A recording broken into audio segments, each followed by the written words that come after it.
Subscribe कीजिए defence Phoenix channel को और बेल आइकन को दबाइए मिलिट्री वेपन्स के बारे में सबसे पहले जानने के लिए। हेलो दोस्तों, आज हम बात करेंगे रूस का सबसे घातक टैंक आर्माडा T-14 के बारे में, जिसे हो सकता है भारत भी खरीदे। T-14 आर्माडा पर मैं 2 हिस्सों में एपिसोड्स अपलोड करूंगा। पहले पार्ट में मैं आपको T-14 आर्माडा के बारे में सारी जानकारी दूंगा और दूसरे हिस्से में मैं आपको ये बताऊंगा कि क्या भारत इसे खरीदेगा, और T-14 के बारे में आई लेटेस्ट अपडेट के बारे में बात करूंगा। टैंक हमेशा से जंग का एक अहम हिस्सा रहा है। जब सेना की ताकत बढ़ानी हो तो इससे बढ़िया कोई चीज़ नहीं दिखाई देती। वक्त के साथ टैंक का काम तो नहीं बदला, लेकिन इसकी ताकत में ज़रूर बदलाव आए हैं। पहले के मुकाबले काफ़ी ज़्यादा एडवांस हो चुके हैं आज के ज़माने के टैंक। टेक्नोलॉजी को खुद के साथ जोड़कर टैंक ने अपना स्वरूप ही बदल दिया है। इस कड़ी में अभी थोड़े समय पहले ही रूस ने अपना नया टैंक निकाला है, आर्माडा T-14, जिसे अब तक का सबसे आधुनिक टैंक कहा जा रहा है। आइए फिर जानते हैं आखिर क्या है इसमें ऐसा कि पूरी दुनिया इसी तारीफ में जुटी है। तकनीक के इस ज़माने में हर देश के बीच होड़ लगी हुई है कि हर दूसरे देश से आगे रहे।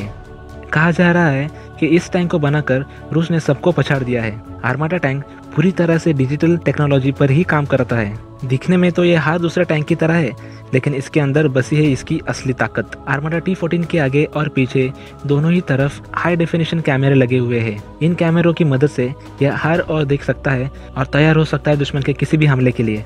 इसके ऊपर के भाग में एक मशीन गन लगी हुई है। आमतौर पर बाकी टैंकों में इसे चलाने के लिए अलग से एक सिपाही की जरूरत पड़ती है, लेकिन आर्माडा में ऐसा नहीं है। रिमोट कंट्रोल से चलाई जा सकती है आर्माडा में लगी मशीन गन। इसके कारण एक सिपाही की जगह टैंक में बच गई। इस पर लगा 125 mm का बैरल न सिर्फ तोप के गोले बल्कि मिसाइलें दागने में भी सक्षम है। इतना ही नहीं, ये बैरल के मिसाइल और गोले के खोल भी बाहर आते हैं। बाकी टैंकों की तरह वो टैंक के अंदर ही नहीं रहते। गोले रिलोड करने वाले कंपार्टमेंट भी पूरी तरह ऑटोमेटिक है, जो खुद ही गोलों और मिसाइलों को दागने के लिए तैयार कर देते हैं। इसकी अधिकतम रफ्तार 80 से 90 किलोमीटर प्रति घंटा मानी जाती है।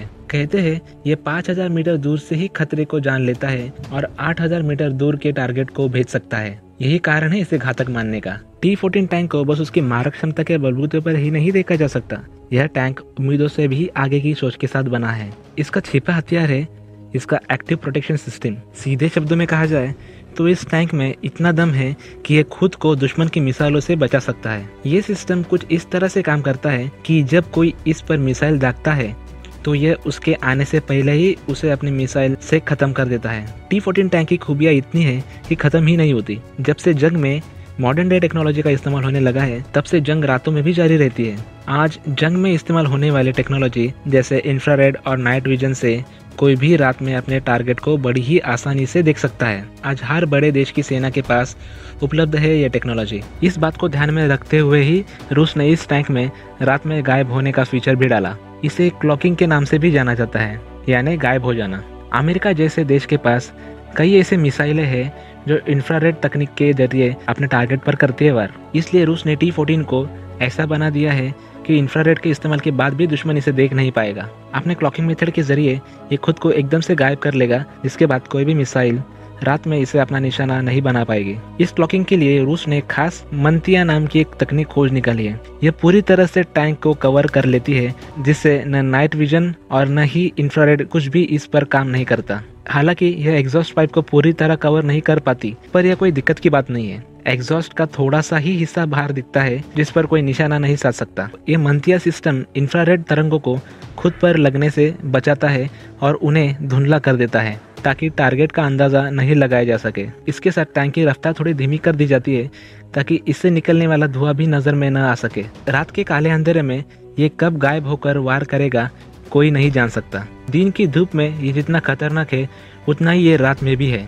हालांकि रूस एक सुपर पावर है जो वीटो का अधिकार भी रखता है, किंतु खतरनाक हथियारों से विश्व का चिंता में होना स्वाभाविक बात ही है। इस सिस्टम की मदद से टैंक भी सुरक्षित रहता है और इसे चलाने वाले भी। बहुत से देश है जो ऐसा सिस्टम बनाने में लगे हैं, लेकिन अभी के लिए रूस ने इसमें बाजी मार ली। इसका यह एक्टिव प्रोटेक्शन सिस्टम अमेरिका की बनाई गई टैंक पियर्सिंग मिसाइल जेवलिन तक को रोक सकता है। यह भी एक कारण है कि यह टैंक बन चुका है एक चर्चा का विषय। सबको अब ये डर है कि ये सिस्टम कई एंटी टैंक मिसाइल का वजूद ही खत्म ना कर दे। अपने इस सिस्टम के आने के बाद T-14 टैंक की ताकत पर काफी असर पड़ता है। शायद यही कारण है कि रूस ने अपनी सेना के लिए ऐसे कई सौ टैंक बनाने की सोची है। रूस के T-14 दुनिया भर में हड़कंप मचा रही है। अब हर किसी को लगने लगा है कि वो तकनीक के मामले में काफी पीछे है, इसलिए सब लगे हैं इसका तोड़ ढूंढने में। जब तक इसका कोई प्रतिद्वंदी आएगा तब तक ये न जाने कितना आगे बढ़ जाएगा।